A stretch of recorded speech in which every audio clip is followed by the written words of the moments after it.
I was a quiet man, a patient man, a man who had always tried to be a good neighbor. But Brenda had finally and irrevocably turned off the tap on my goodwill. The day after my new pump was installed and my water was finally running again, I started making my own calls. I didn't call a lawyer, not yet. I called the county water authority. I, a man who had spent his life managing water systems, filed the paperwork and paid the not inconsiderable fees to have the 6 homes on her street, the ones on my well easement, connected to the main municipal water line that ran along the main road at the end of her cul-de-sac. It was a public utility, and they, as property owners within the county, had a right to be connected to it. They just had to pay for it, and then I had my lawyer draft and send 6 beautiful and legally ironclad letters. They were formal, notarized notices of easement termination delivered via certified mail. The letters cited the homeowner's flagrant and documented breach of the reasonable use clause, the destruction of my private property, the pump, and the violation of county water ordinances. It informed them that as of 30 days from the receipt of the letter, their access to my private well would be permanently and irrevocably terminated, and I timed the delivery of those letters to coincide with the one day of the year that mattered most to Brenda, the day of the annual and highly prestigious Garden of the Year competition. And that brings us back to that glorious, beautiful, and deeply satisfying moment of checkmate. Brenda was on her lawn. In her moment of ultimate glory, she was surrounded by the competition's judges, by her fawning neighbors, by a reporter from the local newspaper. She was showing off her impossibly lush, vibrant, and obscenely thirsty garden. And then, her sprinklers sputtered and died. A large official and very conspicuous utility truck from the county water authority rumbled down the street and parked in front of her house. A uniformed technician got out. He walked to the brand new water meter that had been installed at the end of her driveway, a meter that connected her home, not to my well, but to the county's main line. And with a large, heavy wrench, he shut it off and installed a heavy brass lock on it. He then walked up to a now confused and very nervous Brenda and handed her a formal, certified letter, and then I made my entrance. I walked over from my property holding my own copies of the letters. Brenda was screaming at the technician. "What is this? What are you doing? Turn my water back on. I have judges here." "I'm sorry, ma'am," the technician said, his voice a drone of bureaucratic indifference. "My work order says to terminate service to this address, pending the payment of an outstanding capital improvement and new connection fee." He then handed her the bill. It was for $50,000. That's when she saw me. "You," she shrieked, her face a mask of purple, sputtering rage. "You did this. You can't do this. I will sue you. I will own you. I have a right to your water." I just gave her a calm, quiet smile. "Actually, Brenda, you don't," I said, my voice clear and carrying for all the judges and neighbors to hear. "Not anymore. The private water easement my grandfather so generously granted your homes was for reasonable and customary household use. You, with your obsessive and criminally wasteful watering, breached that contract. You destroyed my property. So I have, as is my legal right, terminated the agreement." I then handed a copy of the termination notice to the stunned-looking reporter from the local paper. "You wanted unlimited water for your garden, Brenda?" I said, my voice now a cold, hard thing. "Well, now you've got it. All you have to do is pay the county for it. It's just like everyone else in this state who doesn't happen to live next to a man they have spent the last year harassing. I do hope your garden wins." The humiliation was absolute. It was public, and it was profound. Her garden, her source of pride, the very thing she had waged this entire war to protect, was, by the end of that hot week, a dry, brown, and withered testament to her own arrogance and greed. She was forced to pay the massive county connection fee. The other 5 homeowners on the line who were also forced to pay were, to put it mildly, furious with her. She was a pariah, the woman whose selfish, obsessive vanity had cost them all a fortune. The HOA, now that its president had been exposed as a reckless, rational bully who had brought financial ruin and public humiliation upon them all, was thrown into chaos. She was removed from her presidency in a vicious emergency meeting filled with screaming, angry neighbors. My water tank is full again. My new pump is safe. And my home is, for the first time in a long time, truly peaceful. This whole brutal, ugly, and ultimately triumphant war taught me a profound lesson about the nature of shared resources and the nature of greed. Brenda saw our shared well not as a precious, finite lifeline to be respected and conserved, but as her own private, infinite resource, to be exploited for her own personal vanity. She was so obsessed with making her own tiny patch of green perfect that she didn't care if she turned everything and everyone else into a desert.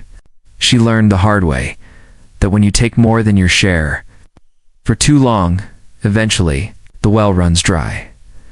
Brenda and the other 5 homeowners had to pay a fortune to connect to the county water line. But the new HOA president, a retired hydro engineer who actually understands water rights, has just filed a formal petition with the State Water Resources Board.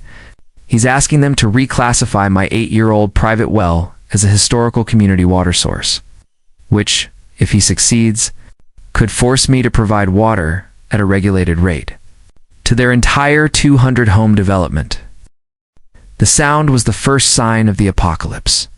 A low, groaning, and deeply unhappy sound, the sound of a powerful electric motor dying a slow and agonizing death. It was coming from the pump house. My pump house. I ran outside, my heart pounding a frantic, terrified rhythm against my ribs. A thin curl of blue, acrid smoke was rising from the ventilation grate. My well pump. My brand new $15,000 well pump. It was burning out, and I knew with a deep, sick certainty exactly who had killed it. I stood there in the sudden, deafening silence. My home now without water, and looked across the pristine, emerald green lawn to her house. Brenda, the president of the Emerald Lawns Homeowners Association. She was in her garden, a sprawling, ridiculously lush and vibrant masterpiece of horticultural arrogance, happily watering her prize-winning and very thirsty hydrangeas. She was, at that very moment, literally drinking my well dry. She had just destroyed my property to do it. The rage that washed over me was a cold, quiet, and absolutely final thing. The war of attrition was over. The time for polite notices and reasonable requests was over. She had just made the biggest and last mistake of her life. And that's when everything went wrong. Before I tell you what happened next, drop a comment. What would you do if this happened to you? And subscribe to HOA Files. To understand that moment, that quiet declaration of war in the face of a burned-out pump, you have to understand my life's work, and you have to understand the sacred and precious nature of water. My name is David. For 40 years, my life was a world of pipes, of pumps, of reservoirs, and water tables. I was a water resource manager for a large and very dry municipality. I have seen firsthand the devastating consequences of droughts, of waste, of people who believe that the water that comes out of their tap is an infinite and disposable commodity. I believe that water is life, and that wasting it is a cardinal sin. When I retired, came home to the place my family has owned for a century. A simple, comfortable farmhouse on a 10-acre parcel of land. An island of quiet independence, surrounded by a new, upscale development. The most valuable asset of my property wasn't the house, or even the land itself. It was the well, the old, original, and deepest well in the entire area. Drilled by my grandfather in the 1950s, a well that tapped directly into a massive, clean, and seemingly inexhaustible aquifer. That well fed a large, elevated water tank that provided a steady, reliable source of water, even in the driest of years. The problem was that I wasn't the only one who drank from that well. Back in the 1970s, when the first half-dozen houses of what would eventually become the Emerald Lawns development were built, my grandfather, a generous and neighborly man, had granted them a simple utility easement. He allowed them to connect to his well and his water tank. The easement, a simple one-page document he had written himself, was very clear. It granted them access to water for reasonable and customary household use. It was a handshake deal. a gesture of goodwill between old neighbors. But the old neighbors were gone, and in their place was a new breed of homeowner in a new aggressive HOA, led by their queen. Brenda. Brenda's entire identity, her entire sense of self-worth, was tied up in one thing: her garden. She was a competitive gardener, a woman who would wage chemical warfare on a single aphid, a woman who saw a blade of grass that was anything less than a perfect, deep emerald green as a personal failure. And her primary weapon in this horticultural war was water. An endless, profligate, and completely unsustainable amount of it. Our first interaction was a week after I moved back. She came to my door not with a pie, but with a complaint disguised as a suggestion. "David," she'd said, her eyes already scanning my property for flaws. "I'm Brenda, the president of the HOA. I just wanted to introduce myself and to mention that the water pressure on our side of the street has been a little lackluster lately. I was looking at your water tank. It seems quite old. The board was hoping you might consider upgrading the pump. A newer, more powerful pump would be a great benefit to all of us." I was stunned. I was on my own, private 9 HOA property, and she was, in essence, demanding that I spend thousands of dollars to upgrade my own private well, so that she could have better water pressure to water her prize-winning petunias. "The pump is fine, Brenda," I'd said, trying to be polite. "It's a brand new 1-horsepower submersible. It's more than adequate for the 6 houses on this line." Her smile became a thin, hard line. "Well, it doesn't seem adequate for my needs," she'd said, and walked away. A few days later, I started noticing it. The water level in my massive 10,000-gallon tank was dropping at an alarming rate. The pump, which should have been kicking on for a few hours a day, was now running for 5, 6, 7 hours at a time, often in the middle of the night. I went to the pump house and I checked the flow meters I had installed. My house was using its normal, modest amount of water. But the other line, the one that fed her street, was pouring out thousands of gallons a day. I knew what it was. She was watering her massive, water-intensive garden. Not for a few minutes. For hours. Every single night. In flagrant violation of the county's strict drought restrictions, which mandated watering only 2 days a week, and never between the hours of 10 a.m. and 6 p.m., I was a water manager. This wasn't just a neighborly dispute. This was a criminal waste of a precious shared resource. I went to see her. I tried to be reasonable. I brought a printout of the flow meter data.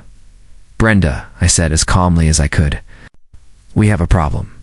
The well is being dangerously overdrawn. The pump is running almost constantly. It's not sustainable. It's going to burn out the pump, and it could potentially damage the well itself. And it's a violation of the county's emergency water conservation ordinance." She looked at the data printout with a look of pure, unadulterated contempt. "I am entitled to as much water as I need to maintain my property to the award-winning standard that this community expects and deserves," she said, her voice rising. "That is my right. If your ancient, inadequate system can't handle it, then that is your problem, not mine. You need to upgrade your equipment." She was completely, utterly, and belligerently irrational. She believed she had a right to an infinite supply of my water to be used for her own vanity project, regardless of the consequences for me, for the well, or for the law. The water usage got worse. She was now openly defiant, running her sprinklers in the middle of the afternoon. A massive, shimmering monument to her own arrogance. The water tank was now running dangerously low on a daily basis. The water level dropping below the safe operational threshold. Putting an immense strain on my pump, I sent a formal, certified letter to her. And to the other 5 homeowners who were on the shared well easement, I was polite but firm. I reminded them of the language in the original easement agreement. For reasonable and customary household use, I informed them that the current level of usage, which was now exceeding 5,000 gallons a day from her property alone, was a clear and material breach of that agreement. I informed them that if the excessive usage did not cease immediately, I would be forced to take action to protect the integrity of the water system. Brenda's response was to have the HOA's lawyer send me a letter. It was a masterpiece of legalistic arrogance. It claimed that the reasonable and customary use clause from the 1970s was antiquated, vague, and legally unenforceable. It went on to claim that, because they had been using the water for years, they now had a prescriptive right to an unlimited and uninterrupted supply of water. It concluded by threatening to sue me for breach of contract and tortious interference if I attempted to restrict their access in any way. And then came the final, devastating straw. The well pump, after weeks of being overworked, of being run dry, of being pushed to its absolute limit by her relentless, reckless consumption, finally gave out. It burned out with a final, pathetic groaning sound and a puff of acrid smoke. I was left without any water. No water to drink. No water to shower. No water to flush a toilet. And, of course, the other 5 homes on the line, including Brenda's, were also dry. It cost me $15,000. And a week of living out of buckets and bottled water to have the old pump pulled and a new, even more powerful one installed. And on the 3rd day of that miserable, waterless week, Brenda had the audacity to walk over to my property line while the well drilling rig was in my yard. And complain, David, she'd said, her face a mask of annoyed impatience. This is a real inconvenience. My lawn is looking a little stressed. How much longer is this going to take? And in that moment, seeing her standing there, the architect of my misery, the murderer of my well pump, the woman who had cost me $15,000, complaining about her thirsty lawn, my anger cooled into a beautiful and very, very precise engineering level plan. The easement was a contract. She had breached the contract. And the legal and proper remedy for a material breach of contract is to terminate the contract.